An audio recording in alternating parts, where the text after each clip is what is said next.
Hello guys, how you all doing? Just thought I'd do a final video, probably a final video on this statue I've been working on. Obviously it's the Fury and the Beast, Conan Fury and the Beast statue by Sideshow, with a little twist if you like.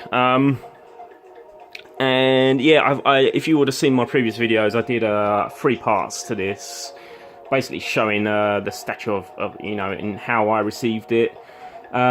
Some parts in part 2 which was of kind of like give me inspiration, although I didn't actually use a lot of those parts that I'd purchased, which was a bit crazy, but you know, it kind of helped me on my way, so you know, not all completely a waste of time. And I gave some of the plants to my mum, so she was happy.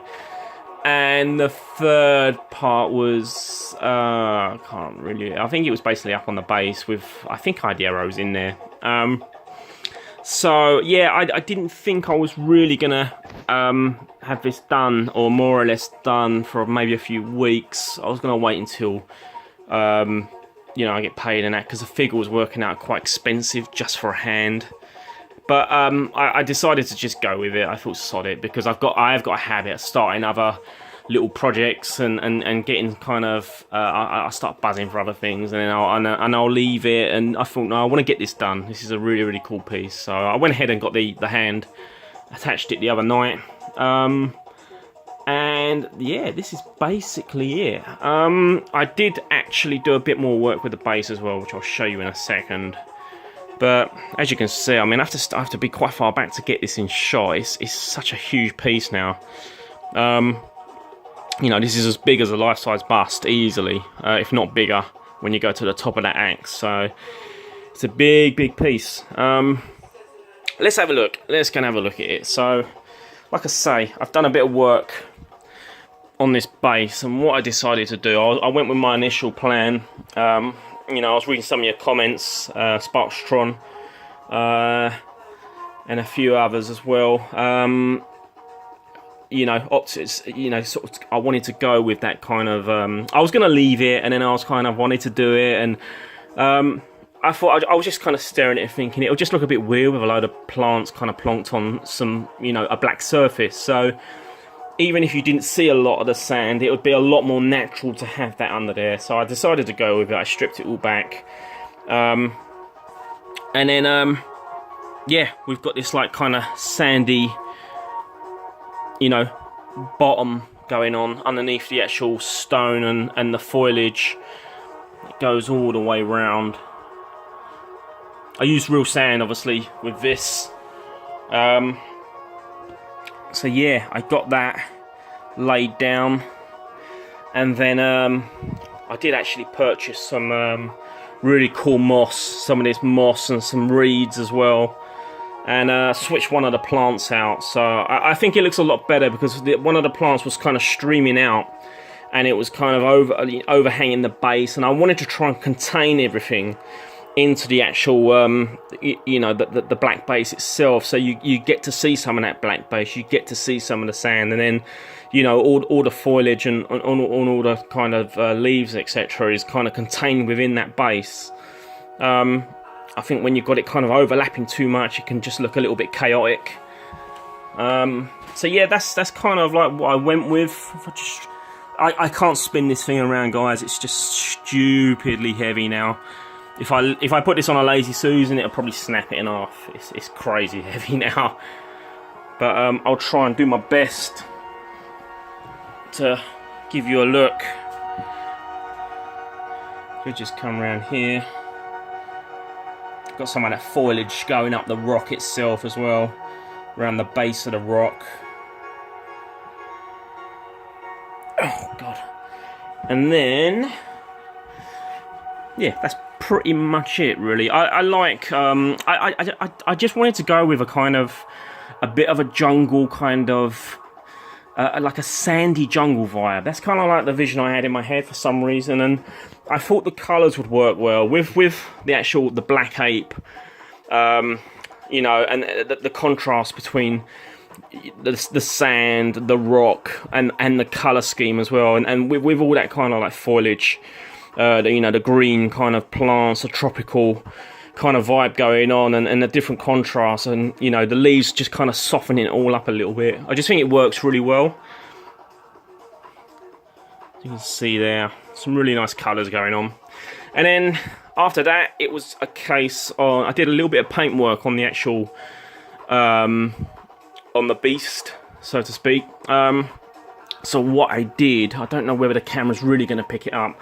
I didn't want to go to town on it as such, although it might look that way a little bit. But it doesn't need a lot of work. This thing, it's such an impressive piece that you know, I didn't want to completely go to town on it, you know, so to speak. But I thought I could add little elements that would kind of really go with what I've gone with here. So if we look at the wounds themselves, what I've actually done is I've worked a few different colours in there, but I've brushed in some sort of like dry blood stains into the actual fur.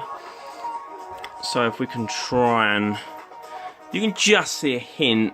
If I just try and, yeah, just a hint there, and it's more visual, you know, when you're in front of it. But again, I didn't want to go too mad. I don't think it warrants it really. What I did do with the cuts, because some of these wounds are quite deep, there's like more of an opening, especially around here. So what I did gloss them slightly where the opening is that little bit more deeper.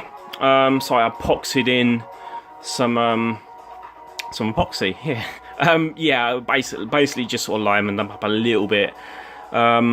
You know, I left a lot of this dry, but you can see a little bit wet there. And again, round here, just a hint, just to kind of liven it up. Obviously, where the arrows have gone in, I've painted it again, just some subtle blood, you know, and painted into the statues, so you can't see any of that, any of the actual, you know, the original sculpt coming through.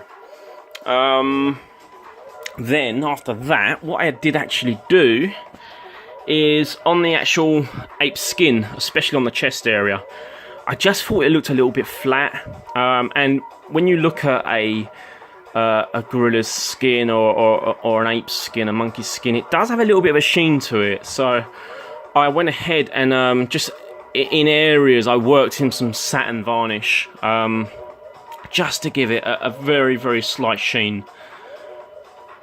And I think it's come out well. It's not too in your face. Just to liven it up and make it look a little bit more natural. Again, there you can just see I've worked in a little bit of epoxy. And then if we come up to the mouth area, I wasn't sure whether to do this, but again, I didn't go crazy.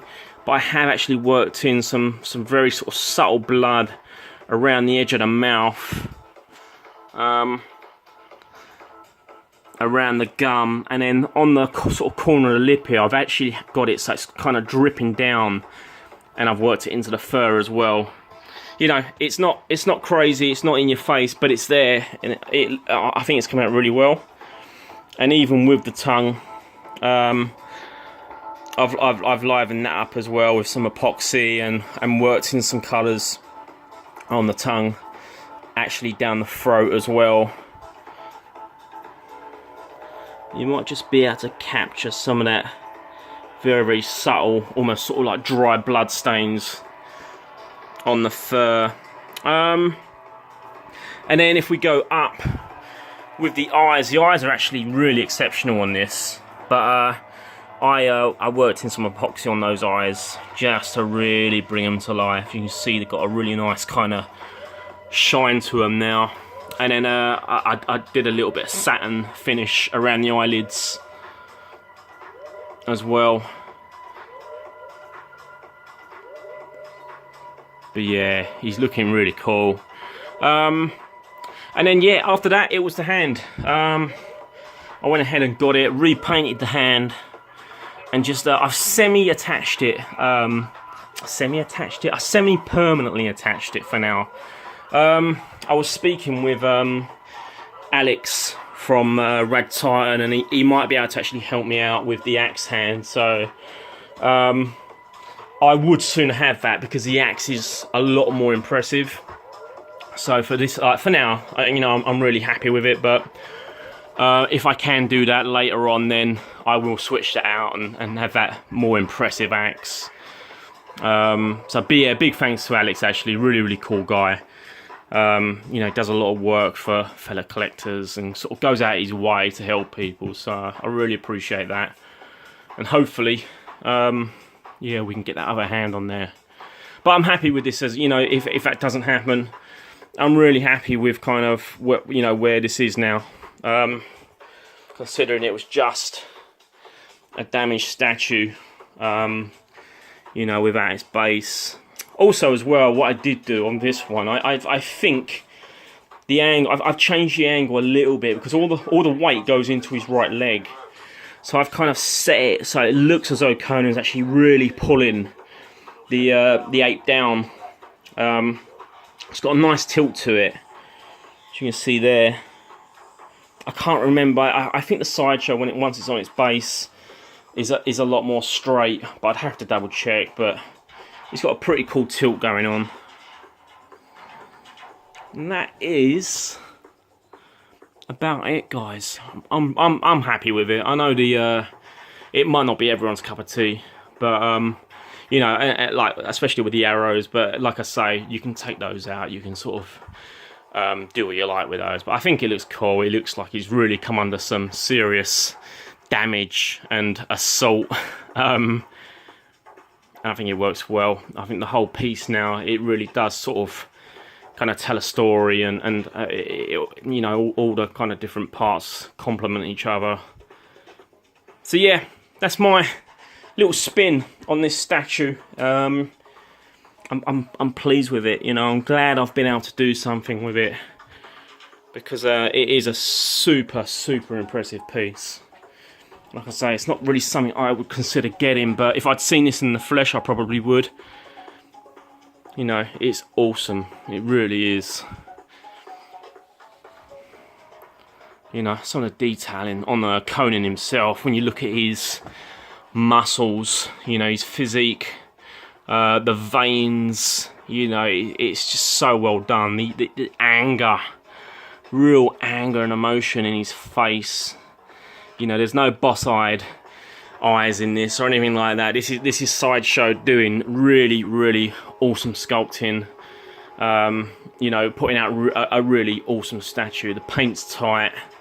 The sculpt is superb. The actual ape itself is huge, but the detailing on the fur, there's like so many different sort of lengths and layers of the fur. It's so well sculpted. You know, it's got a weave going on. It's really well done. But yeah, like I say, that's my little spin on it. Conan, Fury and the Beast statue. Hope you like the video, guys. I probably won't do another video if I do get that hand, because it's just, you know, you'll kind of know what it is, and you might see it in a future room tour or something like that. So I'll point it out in. But anyway, I think I'll end that there, guys. Let me know what you think. I hope you like the video, and I have got another cool piece I've not done a video on yet, so I'll get a video up on that. And until then, I will catch you later. Stay safe, take it easy. I'll see you on the next one.